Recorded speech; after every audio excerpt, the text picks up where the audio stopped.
Kita mulai dari pengertian hukum. Hukum berasal dari bahasa Arab yaitu hukm atau ahkam. Yang dalam bahasa Inggris kita sudah tahu bahwa bahasa Inggris dari hukum adalah law. Dalam bahasa Belanda bisa disebut dengan recht dan dalam bahasa Indonesia disebut dengan ketentuan. Hukum menurut para pakar hukum yaitu sebagai berikut. Hukum menurut seorang ahli hukum Jerman bernama Hugo Singer adalah peraturan dan norma. Berbeda lagi dari pengertian hukum menurut filsuf Inggris yaitu John Austin adalah suatu perintah langsung atau tidak langsung dari seorang raja atau badan yang berdaulat. Berbeda lagi dari ahli hukum Austria Amerika Serikat yaitu Hans Kelsen adalah merupakan suatu sistem norma yang mengatur perilaku manusia. Ada juga yang mengatakan bahwa hukum adalah masyarakat atau hidup manusia yang dilihat dari sudut tertentu sebagai pergaulan hidup yang teratur, yaitu menurut L.G. van Apeldoorn. Dari pendapat-pendapat ahli hukum di atas, maka bisa saja diambil kesimpulan bahwa hukum adalah sekumpulan peraturan yang bertujuan untuk mengatur tingkah laku manusia demi keadilan dan ketertiban masyarakat.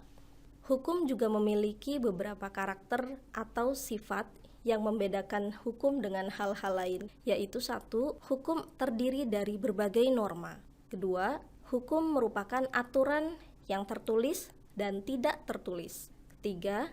Hukum adalah hal yang memuat sanksi atau hukuman yang bersifat tegas dan memaksa. 4. Paksaan dalam hukum dilakukan oleh badan atau lembaga yang berwenang.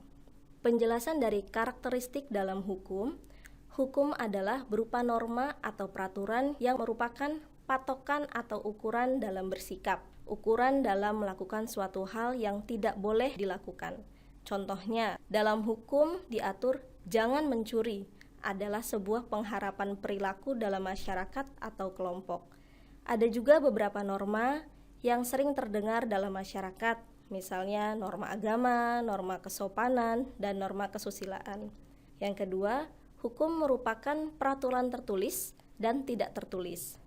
Indonesia khususnya merupakan negara berbudaya yang pastinya sangat banyak aturan adat yang masih digunakan oleh masyarakat. Aturan adat tersebut biasanya bukan aturan yang tertulis dan bukan disahkan oleh pejabat yang berwenang. Contohnya saja ada hukum adat Batak, adat Minang, dan adat Jawa. Selain itu, peraturan tidak tertulis biasanya lebih banyak dimuat di dalam budaya-budaya, bahkan budaya dalam keluarga. Karakteristik yang ketiga yaitu hukum memiliki sanksi yang memaksa. Karakteristik ini membedakan norma hukum dengan norma-norma yang lain. Pelanggaran hukum akan mendapatkan sanksi atau hukuman langsung yang sudah tertera dalam perundang-undangan yang berlaku. Misalnya, pencurian. Seseorang yang mencuri wajib dihukum berdasarkan pasal 362 Kitab Undang-Undang Hukum Pidana.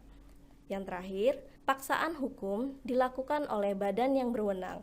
Artinya bahwa hukuman tidak dapat diberikan oleh siapa saja, melainkan ada badan-badan hukum yang berwenang seperti polisi, jaksa, dan pengadilan. Sekian penjelasan ini, terima kasih.